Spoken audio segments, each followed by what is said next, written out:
Bonjour à tous, soyez les bienvenus sur le plateau d'INSEM. On est évidemment en direct et c'est le dernier jour de la semaine. Au sommaire aujourd'hui, 11e édition des Nuits Med, intitulée cette année Dawn, hommage au féminin. C'est un festival du court-métrage qui va démarrer donc le 3 avril prochain à Corté. Pour nous parler du programme, Alix Ferraris, le président de la manifestation, et Vincent Istria, réalisateur, sont nos invités. Bonjour messieurs. Bonjour. Francine, aujourd'hui vous avez décidé de nous faire découvrir le fruit du jacquier. Alors c'est un fruit exceptionnel, tant par sa taille que par ses propriétés nutritives et son goût. Tout à fait. Vous allez voir, il est assez surprenant en taille, en poids. Ça promet. Petit conseil, il vaut mieux éviter de rester sous l'arbre. Tout à fait. D'accord. On risque de vous faire enterrer, quoi. À suivre, Faustine sera en direct de la procession de Tcher cassée sur la commune de Brin. Salut. Faustine, on vous découvrira tout à l'heure. Vous allez voir, c'est assez long. Enfin, à 13h, manger, bouger. Pour finir la semaine, on vous donne des idées d'activités sportives et ludiques associées à une alimentation équilibrée, mais pour les enfants. On va recevoir Célia Sarossi. Elle est diététicienne nutritionniste. Et Philippe Cadrouille, il est professeur de taekwondo. Alors, si vous avez envie de réagir, vous nous appelez au numéro de téléphone qui s'affiche ou vous nous écrivez sur Facebook. Les filles veillent. Les filles, c'est Marine, notre chroniqueuse de l'Université de Corse, qui nous a accompagnés tout au long de la semaine. Si tout le monde est prêt, c'est parti pour la première partie d'INSEM. Bonjour à tous, une entrée digne d'un film de cinéma. Voilà, la star du monde arrive. Je n'ai pas de micro, je pars dans le vôtre. Donc, manger, bouger, commencez par manger, chère Célia. Je fais le service 2 étoiles, façon Casa del Mar. Regardez-moi ça. Hop là. On voit pas nos invités qui ont la bouche grande ouverte. Et voilà. Il y a de quoi, ceci dit. Je partagerai. Voilà, Bon le appétit. homard bleu signé Fabio Bragagnolo, Casa del Mar. C'est une merveille. Merci Marina. Ciao. Ça, c'est une entrée digne du cinéma, je vous le disais. Alix, Vincent, ça vous fait envie ? Oui, plutôt, oui. En plus, Alors, vous aurez le droit de goûter une fois que vous nous aurez présenté la 11e édition des Nuits Med. Donc, ça va démarrer le 3 avril prochain, ça va être à Corté. Ça va ensuite se dérouler à Fouriane, à Paris et enfin à Ajaccio. Ça va durer jusqu'au 15 avril. Cette année, c'est la femme qui est à l'honneur, puisque, comme son nom l'indique, à Dawn. Comment vous allez lui rendre hommage cette année à la femme ? Eh bien, écoutez, en 2016, j'avais vu un long métrage qui s'intitulait La saison des femmes, réalisé par une réalisatrice indienne qui s'appelle Lina Yadav. Et puis, au fil des éditions, je me suis aperçu que la femme était présente un petit peu, enfin, je dirais, les jeunes réalisatrices étaient présentes vraiment de plus en plus au cinéma. Et donc, cette année, on a décidé de leur rendre hommage au féminin, dans le sens où il y aura une déclinaison déjà d'événements à ce sujet, c'est-à-dire qu'à Fouriane, il y aura justement un ciné-concert en hommage justement à Billie Holiday, dans le cadre, puisque Billie Holiday est une autodidacte, jouée par Paul Lay, et puis également après un hommage aussi en partenariat avec la Cinémathèque de Corse à Daniel Darieux sur En haut des marches de Paul Vecchiali, qui sera projeté aussi à Fouriani le 7 avril. Et puis sans oublier à Paris, la scène dans 2 cinémas où on recevra Très beau. La réalisatrice et productrice indienne Lina Yadav au Max Lander, donc le 11 avril. Et puis l'idée aussi de tout ça, de mélanger un petit peu cette transmission avec une compétition, je dirais entre guillemets, Dawn, donc de jeunes réalisatrices de courts-métrages, avec, on va dire, 2 programmes où cette année, en lançant l'appel à projet, on s'est aperçu effectivement qu'il y avait beaucoup d'inscriptions et que les femmes, je ne veux pas dire qu'elles prennent le pouvoir, mais je sais qu'il y a une augmentation faramineuse et vraiment, je suis ravi de proposer cette édition avec tous les membres de l'équipe parce que c'est vraiment très riche et complet et de s'apercevoir de leur regard et de leur sensibilité. Sur le cinéma. Alors, le principe des Nuits Med, pour ceux qui ne connaîtraient pas, c'est déjà la 11e édition, c'est faire découvrir des courts-métrages au grand public. Qui dit court-métrage dit jeune talent, dit émergence, dit, je dirais, on est toujours à la recherche de nouveaux talents. Et cette année, depuis déjà 10 ans, d'un côté, il y a la partie, je dirais, le 3 avril à Corté étudiante avec le DU Créatac, avec aussi un partenariat avec le collège et lycée Pascal Paoli sur l'idée, un vecteur de transmission avec la langue espagnole. Donc voilà, puis le jeune public à Fouriane. Donc voilà, c'est cette base-là. Et puis après, bien évidemment, en Corse, on a aussi la volonté de proposer les dernières réalisations et productions qui ont été tournées sur l'île. Ou apparentés, et de ce fait, on s'aperçoit que d'année en année, et même sur le plan aussi méditerranéen, parce qu'on ne les oublie pas, il y a toujours la volonté d'avancer et de proposer l'émergence de jeunes talents Qui dit court-métrage dit peut-être après long-métrage, mais nous, on s'arrête au court. Alors, 2 semaines en gros pour découvrir ces jeunes talents. Voilà. Combien de films au total pour le présenter au public ? 71 courts-métrages déclinés en jeune public. Après, en court-métrage, je dirais avec l'identité corse, entre guillemets, méditerranéen et bien évidemment féminin. Alors, au hasard, moi j'ai envie qu'on commence par Fouriagne. Le 7, ce sera la sélection corse.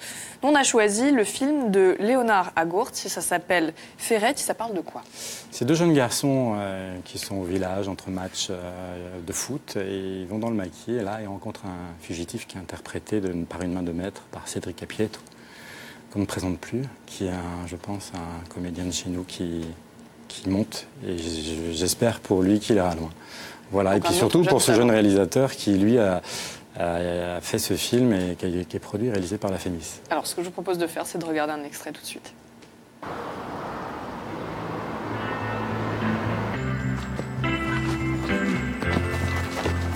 Putain, c'était qui? Je sais pas.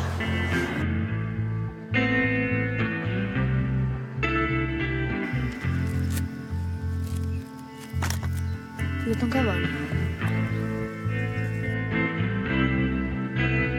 Reviens, sinon il va te jeter.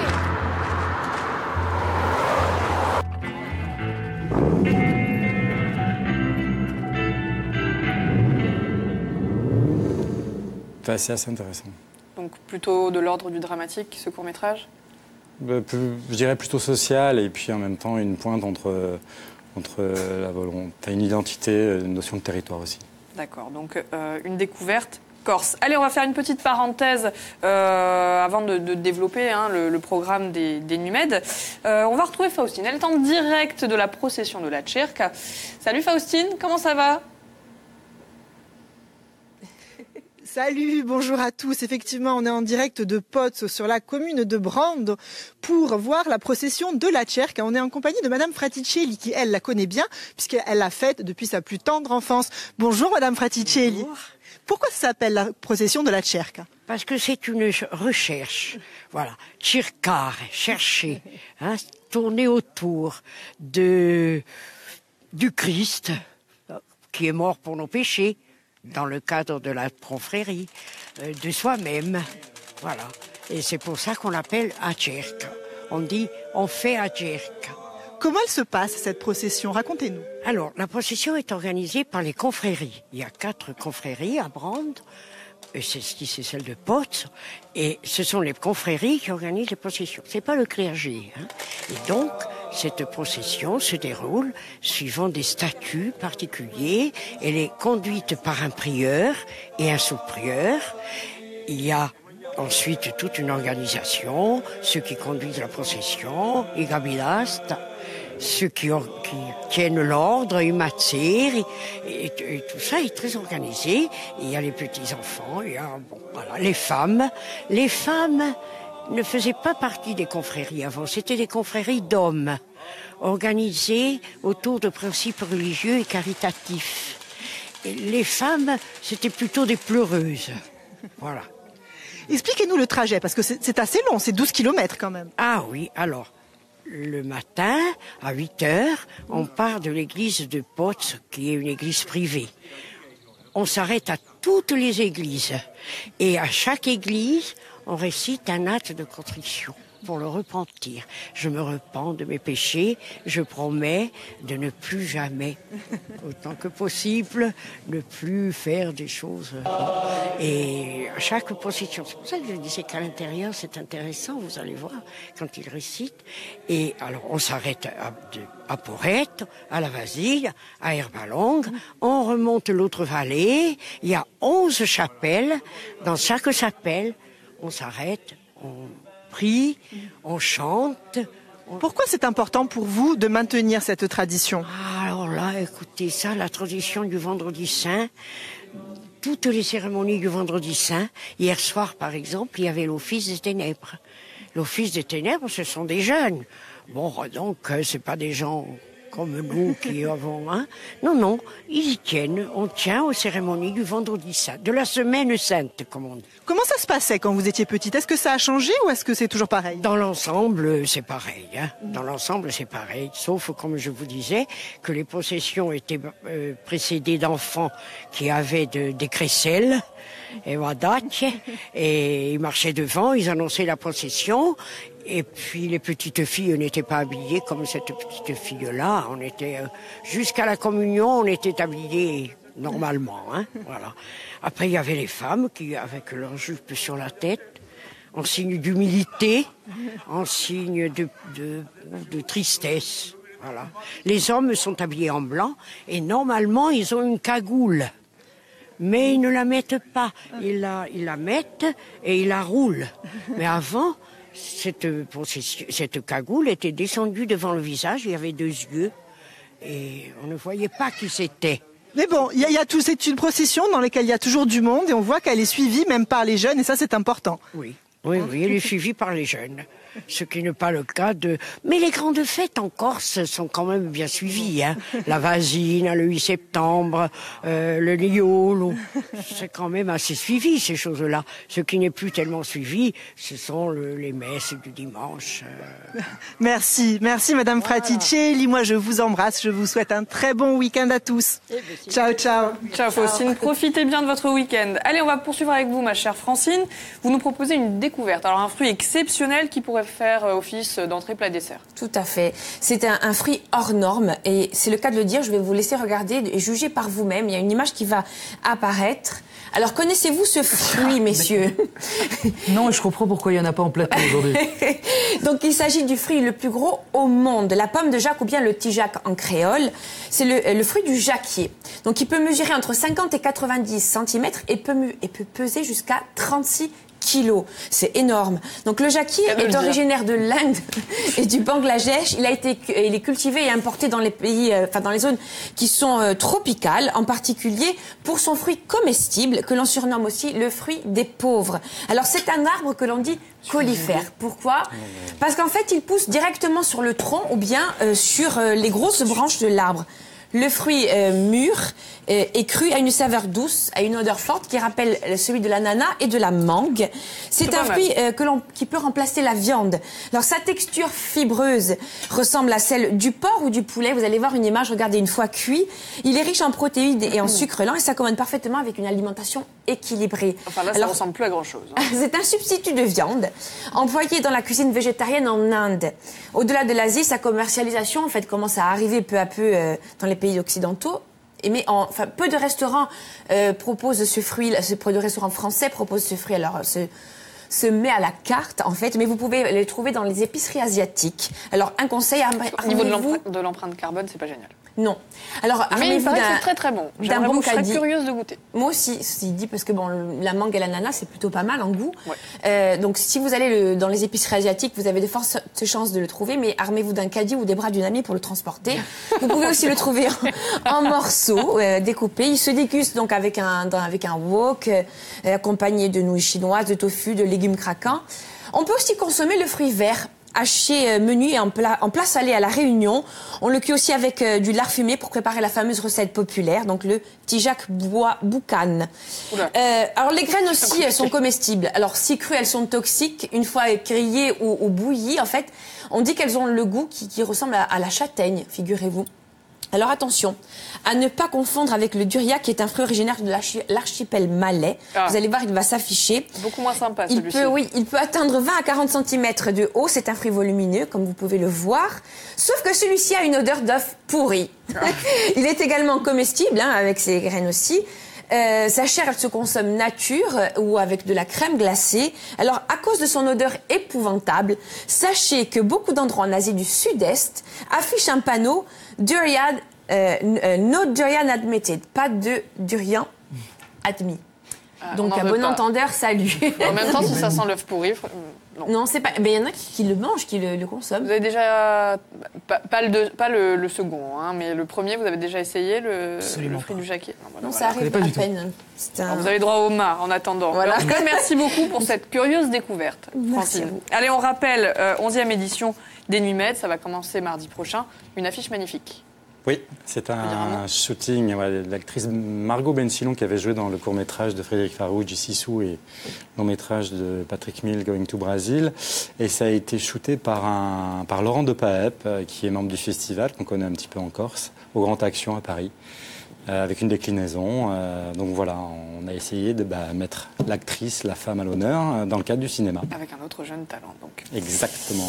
Alors, le festival du film court, itinérant, hein. Pourquoi vous avez choisi de le démultiplier? Alors, ça commence à Corté, puis ensuite Fouriagne, Paris et enfin Ajaccio. Déjà, je me suis aperçu que toujours essayer de blinder les salles, entre guillemets, pour voir du court-métrage, c'est toujours difficile, puisque, le blockbuster est toujours à l'affiche, ce qui est normal. Et puis donc, dans l'idée aussi de pouvoir développer cette itinérance en proposant un public large avec une thématique, de pouvoir être itinérant et de proposer en plus à l'extérieur et surtout sur la scène parisienne, notre production, les réalisateurs, puisque on sait bien que tout se passe à Paris. Et puis au-delà de ça, essayer de trouver toujours de l'innovation, parce que c'est le but aussi de ce festival. Transmission, innovation, émergence. Puis sait-on jamais, le petit deviendra grand. Alors on le disait, la femme est à l'honneur cette année. Ce sont surtout les jeunes talents, forcément, qui le sont. L'occasion de découvrir leur travail. Moi, j'ai envie qu'on découvre le travail de Marie-Léa Régales. C'est un film qui parle de quoi, Alix? Et qui parle un peu de la mort. Mais oui, c'est un film qui parle de la mort. Et surtout Marie-Léa Régales, qui est vraiment, je dirais, qui a fait le DU Créatac Corté, qui après a été pris dans le cadre de la résidence d'écriture Made in Scénario avec France Télévisions en 2016, qui a été lauréate. Donc elle, c'est vraiment le jeune talent que vous avez accompagné. Et là, on le met en lumière, puisque le film est terminé. Et de ce fait, cette jeune réalisatrice fait partie en même temps de l'édition dans toute son excellence et dans toute sa complémentarité. Et on va essayer de la pousser, puisque l'objectif, c'est de voir un peu la vie sur Mars. On regarde tout de suite la vie sur Mars, alors.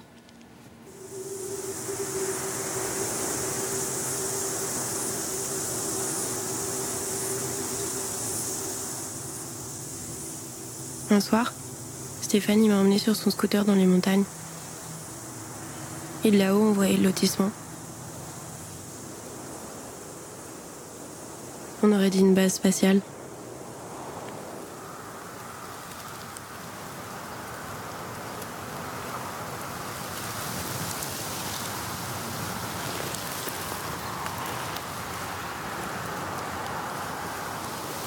Demain, mon frère aura 20 ans.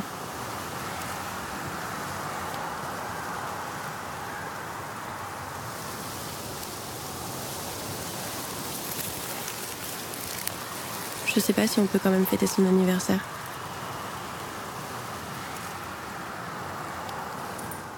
Il a été tourné où, ce film? Il a été tourné en Balagne, je crois à Calvi même. Donc c'est toujours intéressant de mettre à l'honneur la Balagne. Bien évidemment. Sur la scène parisienne. Pas de chauvinisme, attention. Alors l'idée, on le disait, de la manifestation, c'est d'être un tremplin pour les jeunes réalisateurs. Ça a donc été le cas de Marie-Léa Régales, qui, un petit peu comme Vincent, avait participé à une soirée spéciale. Alors Vincent, vous allez participer à une soirée qui s'appelle Tech in Corsica pour présenter votre projet de film. Comment ça va se passer cette soirée? Alors, ça va être en fait une session de pitch, en quelque sorte. Tu me corriges si je dis des bêtises. Mais je t'en prie, exprime-toi. Ça va s'organiser autour d'un dîner. Déjà, tu fais le pitch. On va essayer de réunir des diffuseurs, des producteurs et des porteurs de projets. Voilà. Et pour le coup, c'est vraiment... bien sûr, j'ai une petite appréhension, c'est normal, puisque c'est la première fois que je le fais. Je suis un peu le nouveau de la bande. Ça parle de quoi ton projet? Ça parle c'est un huis clos qui s'intéresse au duel entre un époux et une épouse au XVIIe siècle, une espèce de thriller psychologique. Oula. Voilà, et oui, tout un programme. Et en fait, ce qui est vraiment bien, c'est que ça va vraiment être un cocon, cet événement finalement, parce que les gens qui sont là, quelque part, ils sont tous là pour la même raison, c'est qu'ils veulent que ces projets ils fonctionnent, ils veulent trouver des choses intéressantes, ils veulent échanger. Donc c'est vraiment une façon privilégiée de pitcher les projets. Hein. Donc vous allez présenter votre projet devant un jury composé de professionnels. En fait, un jury. Voilà, Oui, je veux juste rebondir. Donc c'est le dispositif Tech in Corsica en partenariat donc avec la collectivité de Corse et le CNC et bien sûr d'autres partenaires. C'est une première. Donc je remercie déjà l'hôtel, le Corse Hotel, puisque ce sera vraiment un dîner et c'est ça le but, c'est qu'on ait à vase clos une cinquantaine, ouvert bien sûr au public, hein, et ça sera en plus, on essaye de mettre aussi, je remercie le chef Michael Baldrig, où j'essaye aussi, mais on n'a pas tout le temps, en mettant l'honneur les femmes, de mettre en avant des créatrices corses comme Cléa Fayol pour le miel, où ça sera une déclinaison en miel, et puis bien évidemment notre partenaire, Mademoiselle D, qui accompagnera le menu. Et le but, c'est ça, c'est qu'on se retrouve en vase clos pour une soirée, un dîner, et on prend le temps avec 6 talents de leur permettre de pitcher et, comme l'a dit Vincent, devant une assemblée de professionnels et prendre le temps d'avoir des questions-réponses ou autres. Donc c'est vraiment une soirée spéciale et c'est une première dans le but de le développer par la suite. Pas trop de stress ? Ben oui, évidemment, je suis mortifié, c'est normal. mais en même temps, voilà, comme on disait tout à l'heure, c'est vraiment privilégié, quoi. C'est pas cette espèce de... Vous savez, on a ce cliché du pitch dans un ascenseur avec un producteur, il faut vite lui expliquer le film. Là, c'est quand même un petit peu plus structuré, encadré. On est bien sûr accompagné par Alix et par les autres organisateurs. Surtout qu'en plus, on a déjà un petit peu discuté, on s'est déjà rencontrés. Vous lui avez déjà présenté le projet ? Oui, il y a vraiment un travail de développement avec la région, enfin la collectivité, où on essaie vraiment de les accompagner jusqu'au bout et d'en refaire, je dirais, des déclinaisons tous les 2 mois. D'accord. Allez, à venir, c'est pas du cinéma, mais c'est toujours très très bien. Pensez, c'est la critique du vendredi. C'est Dave et son récap décalé de la semaine.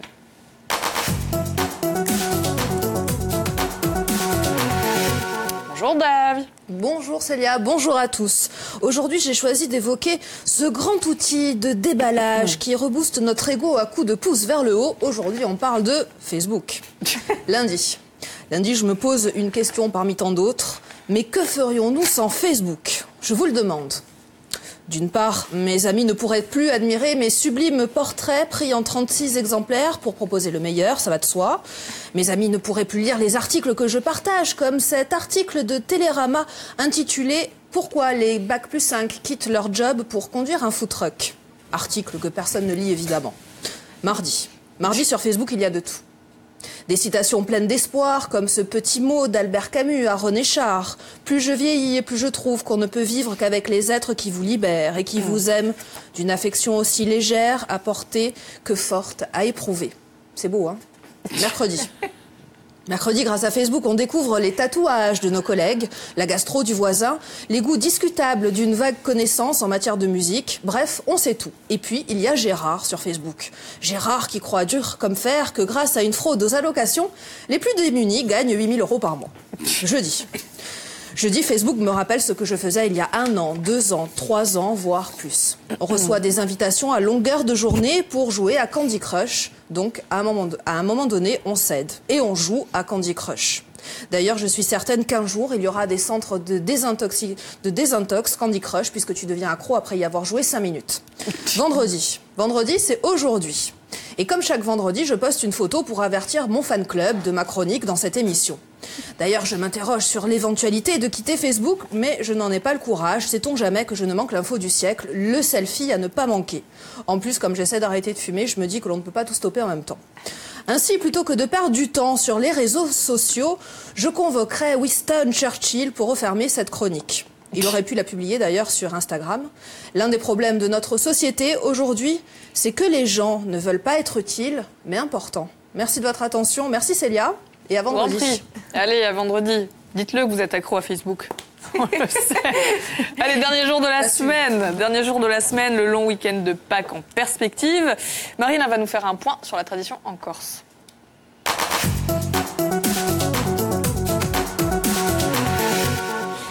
Questa settimana santa e ma parla appena di cristianesimo. Allora, tu sapere che innanzi al cristianesimo c'erano altri credenzi politeisti o panteisti che mettevano in valore il culto di natura e erano chiamati il paganismo.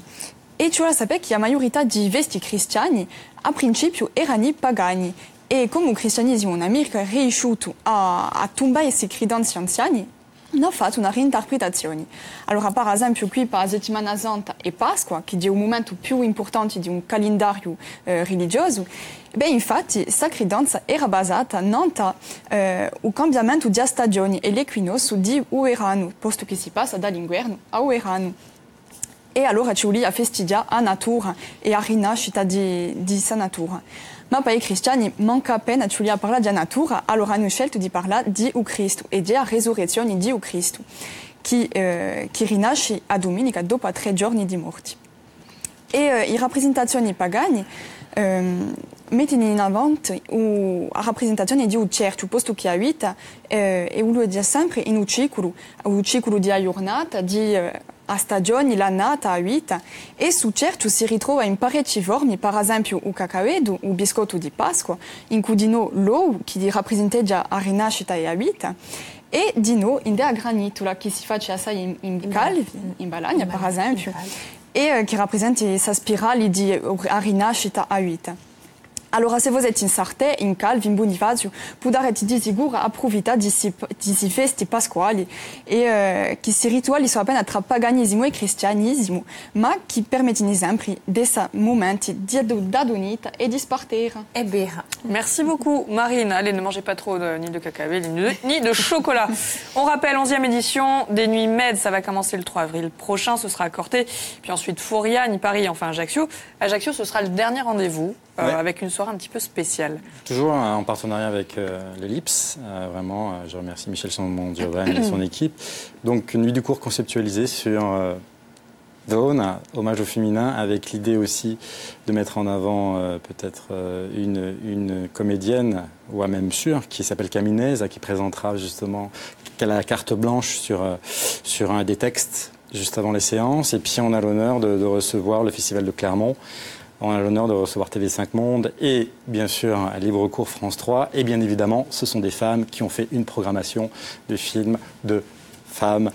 Voilà, une belle soirée, une belle nuit. Et puis je suis très heureux aussi de notamment un film qui est réalisé par Sarah Arnold, qui s'appelle Parade, où là c'est Pascal Tagnati qui est un pilier du film et je suis très heureux de le voir à l'image. Puisque l'année dernière, il avait à découvrir le 14 avril à Ajaccio. Le 14 ? Le 15 ? Le 14 avril à Ajaccio pour la nuit et le 15, c'est la reprise des films du palmarès. D'accord. Merci infiniment à tous les deux d'être venus nous parler de cette 11e édition des Nuits Med qui met la femme à l'honneur, forcément donne un hommage au féminin. Merci. Allez, à suivre, on va vous donner des idées d'activités. Vous avez le droit, Vincent, de manger. D'activités sportives et ludiques associées à une alimentation équilibrée pour les enfants. Voilà, on l'a pas vu, mais c'est pas grave. On en parle tout de suite, juste après le flash de 13h, qui est présenté par Émilie Arodo. À tout de suite. Bonjour.